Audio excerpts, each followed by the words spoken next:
There's a moment most addictions begin that almost nobody notices. It doesn't look dramatic. There's no warning sign, no big announcement, no voice in your head saying, "This will control your life." Usually it starts small. One drink to relax, one harmless scroll late at night, one bet for fun, one video, one escape.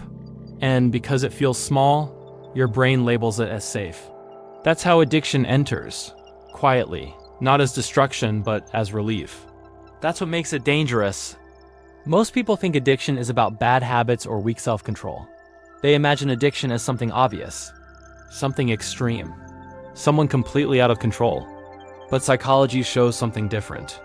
Addiction often begins in ordinary people living ordinary lives, trying to solve ordinary pain, stress, loneliness, anxiety, boredom, emotional emptiness. The addiction is rarely the real problem at first. It feels like the solution. That's why understanding addiction requires more than judgment. It requires honesty. Because if you only ask, "Why can't this person stop?" you miss the real question. What is this behavior doing for them? That question changes everything. Because every addiction, no matter the form, serves a psychological purpose. It regulates emotion. It creates escape. It offers temporary control. It gives pleasure when life feels heavy. And the brain learns fast. Very fast. When something reduces pain or creates pleasure, the brain pays attention. It stores the pattern. It says, "Remember this. We may need it again." That is where the cycle begins. Not with weakness, with reinforcement. This is one of the most important truths about addiction.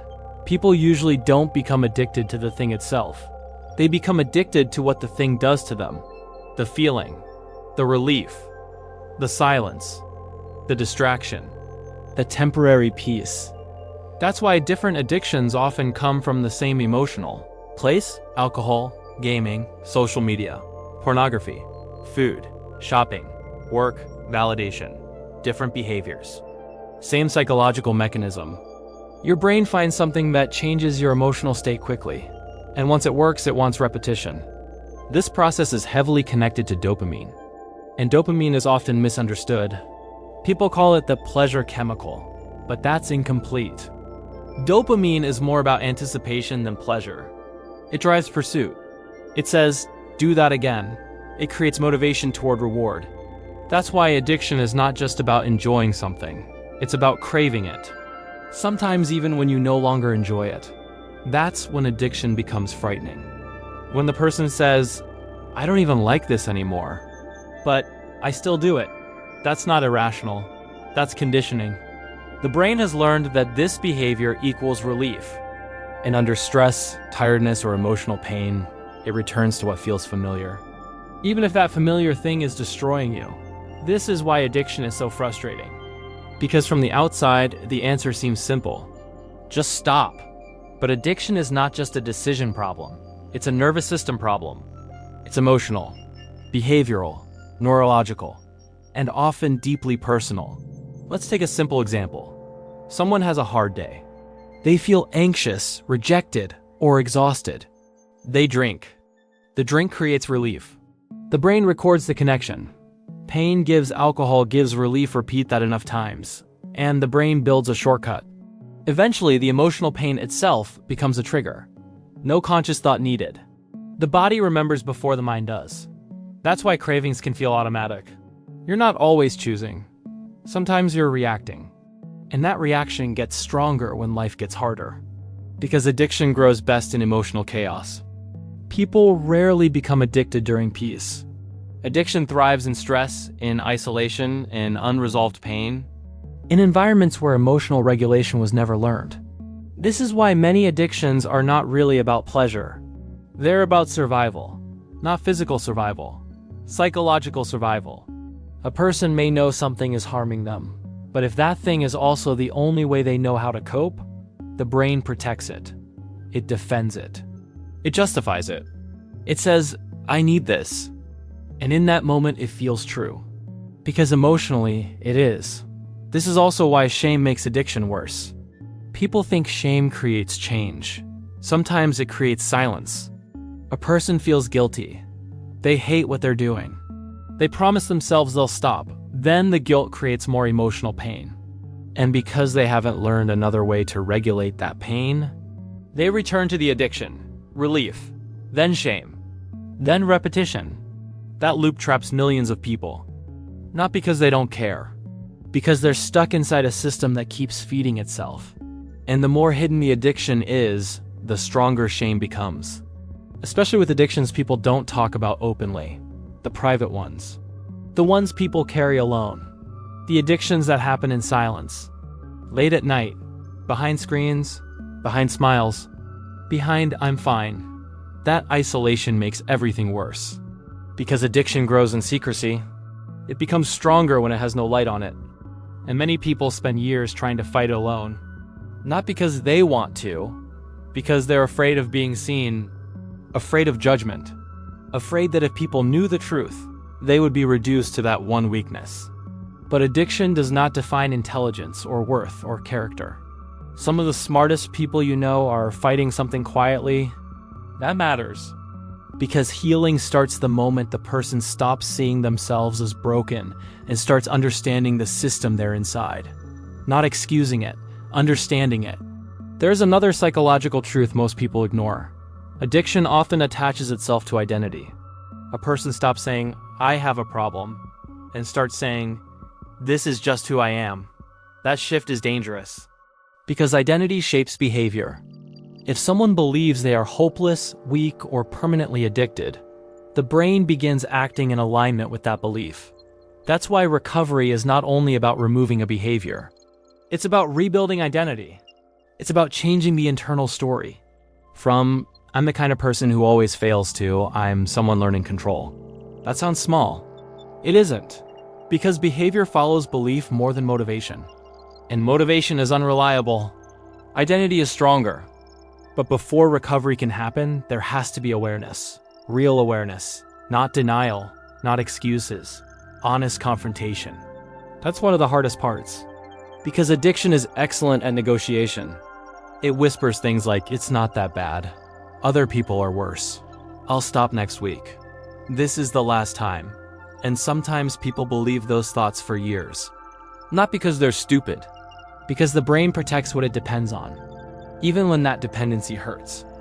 That's why breaking addiction often feels like grief.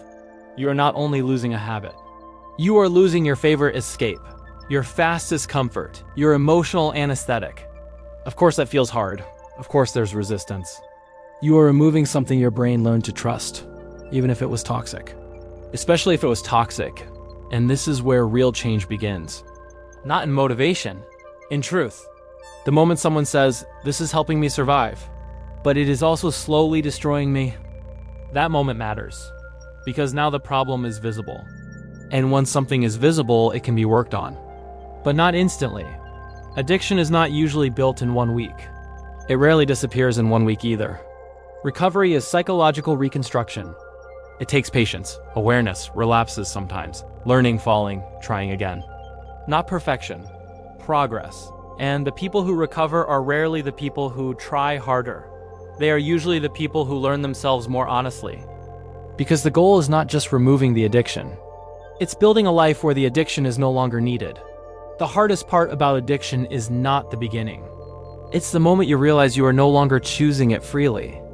At first it feels like control. Later it starts to feel like dependence. And that transition is subtle. Most people do not notice it happening. They only notice when they try to stop and discover that stopping feels harder than continuing. This is where psychology becomes essential, because addiction is rarely defeated by willpower alone. People love the idea of strong discipline. They say things like just be stronger or just have more self-control, but addiction does not work like that. If pure willpower solved addiction, millions of people would already be free. The real battle is not only behavioral. It is emotional, neurological, and deeply connected to the person's environment. One of the biggest mistakes people make is trying to remove the addiction without replacing what it was doing for them. If someone uses alcohol to escape stress, removing alcohol without learning how to handle stress creates a vacuum. If someone uses endless scrolling to avoid loneliness, deleting the app without addressing loneliness leaves the real problem untouched. The addiction disappears for a moment, but the emotional pain stays, And eventually the brain goes searching for relief again. That is why many people quit one addiction and immediately replace it with another. They stop drinking and become obsessed with work. They stop gambling and start overeating. They stop one compulsive behavior and another takes its place. The form changes, but the psychological need remains. This is not failure. It is proof that the root was never the object itself. The root was emotional regulation. So the real question becomes, what pain is this addiction protecting you from? Sometimes the answer is obvious: anxiety, depression, loneliness, rejection, trauma. Sometimes the answer is hidden. Some people are not escaping pain. They are escaping emptiness. Silence feels unbearable, so they need constant stimulation, constant noise, constant distraction. Anything to avoid being alone with their own thoughts. This is especially common in the modern world. We live in an environment designed to create dependency.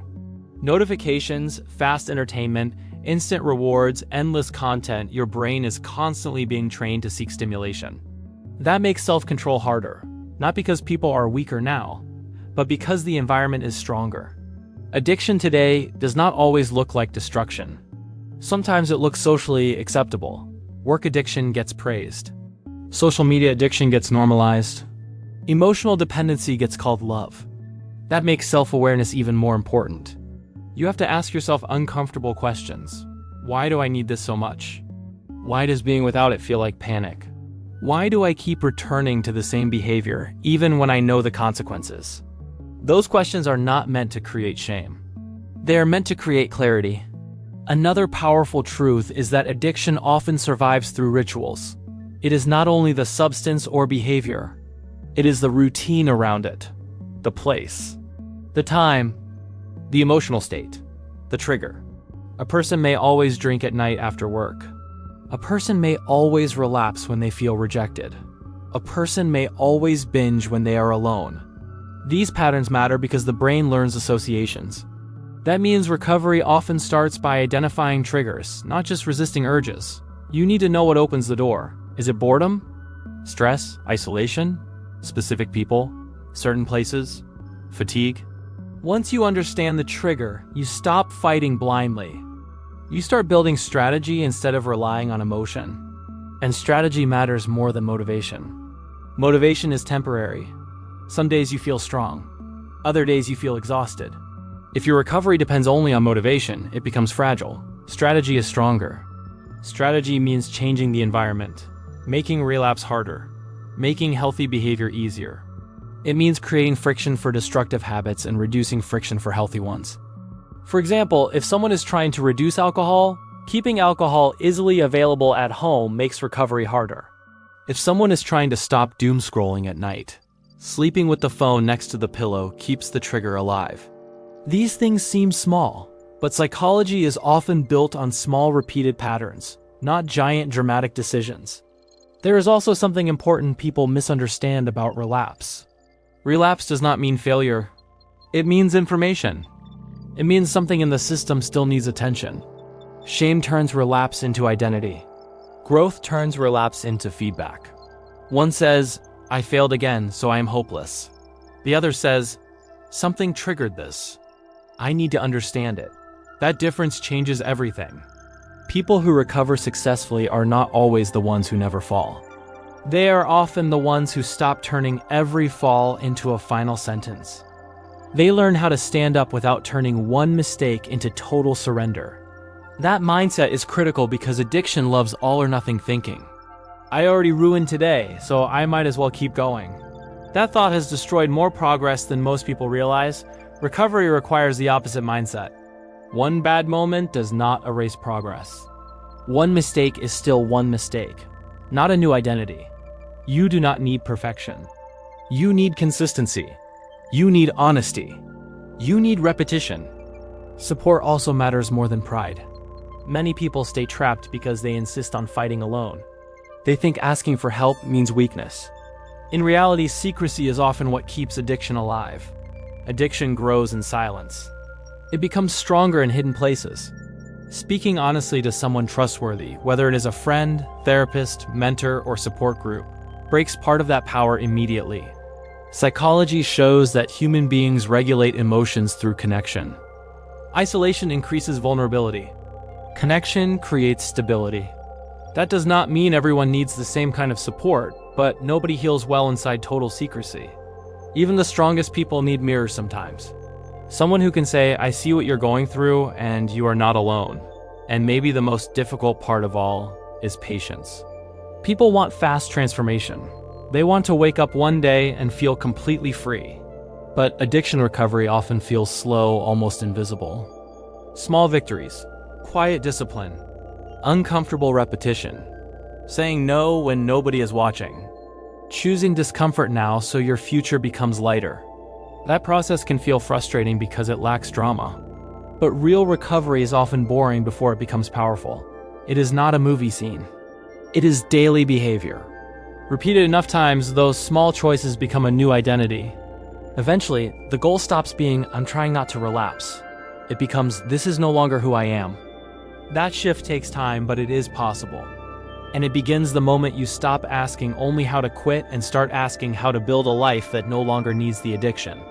And that is where real freedom begins, not when the urge disappears, but when your life starts becoming stronger than the urge itself. Because most people think recovery means reaching a day where temptation no longer exists.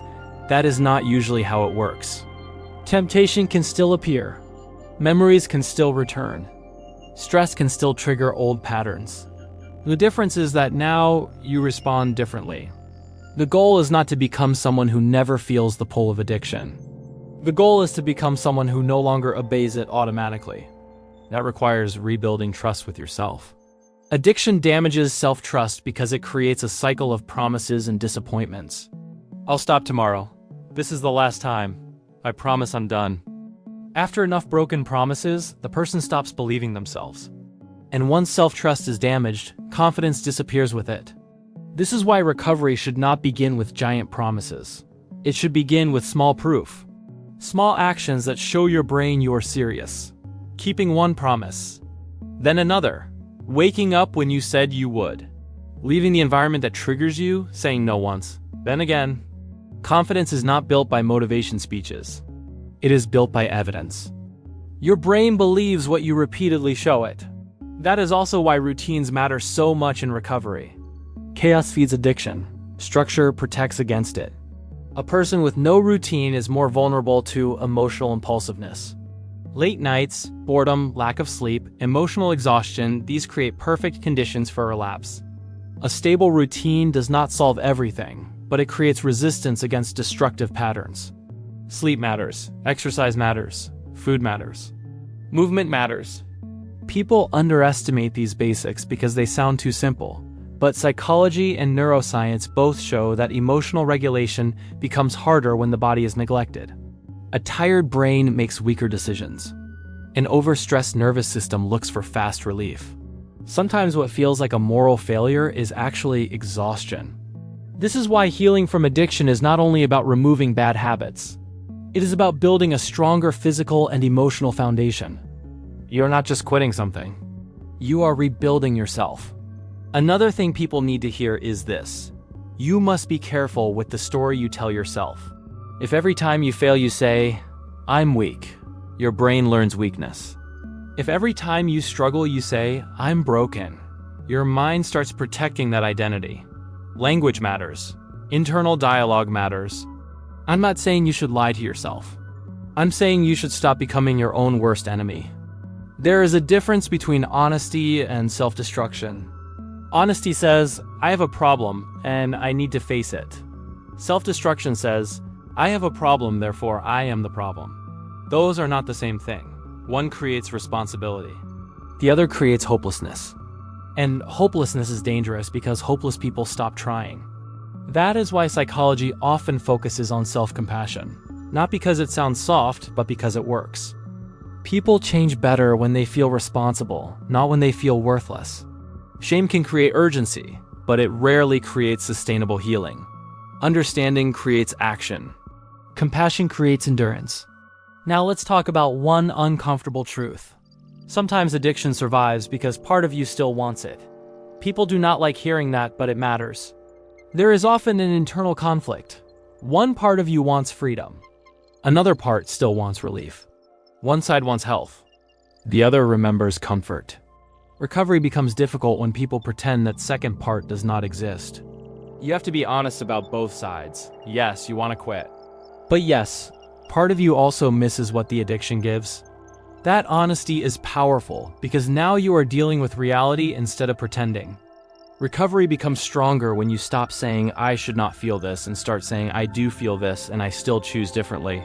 That is real discipline. Not perfection. Choice. Repeated choice. And over time, those choices become identity. The person who once said, I can't control myself, slowly becomes the person who says, I know my triggers, I know my patterns, I know how to protect my peace. That transformation is real. It happens quietly. It happens in private, and it often happens long before the world notices. That is important because people love visible success. But recovery is mostly invisible. Nobody applauds the night you chose not to relapse. Nobody sees the battle inside your mind when you walk away from a trigger. Nobody celebrates the ordinary discipline of choosing differently. But those moments matter the most. They are the real victories. And if you are in that fight right now, I want you to understand something clearly. Struggling does not mean you are failing. It means you are in the process. Progress is not linear. Some weeks feel strong. Some days feel heavy. That does not erase the path. Keep walking. Do not measure your recovery only by perfection. Measure it by awareness. By honesty, by how quickly you return after falling. By how much stronger your mind is becoming. Because the final goal is not just avoiding addiction. It is becoming someone who no longer needs escape to survive life. Someone who can sit with discomfort without running. Someone who can face loneliness without self-destruction. Someone who can handle stress without collapse. That is deeper than quitting. That is transformation. And maybe that is the most powerful truth of all. Addiction is not proof that you are weak. Often it is proof that you were trying to survive with the tools you had. Now the mission is to build better tools. Healthier tools, real tools. And that takes time, but it is possible. If this video helped you see addiction differently, leave a comment below and tell me what part hit you the hardest. A lot of people reading those comments may be fighting silently too, and sometimes your honesty can help someone more than you realize. And if you are trying to rebuild your mind, your habits, and your life, subscribe to the channel. Because understanding psychology is not just about knowledge, it is about learning how to take your own life back.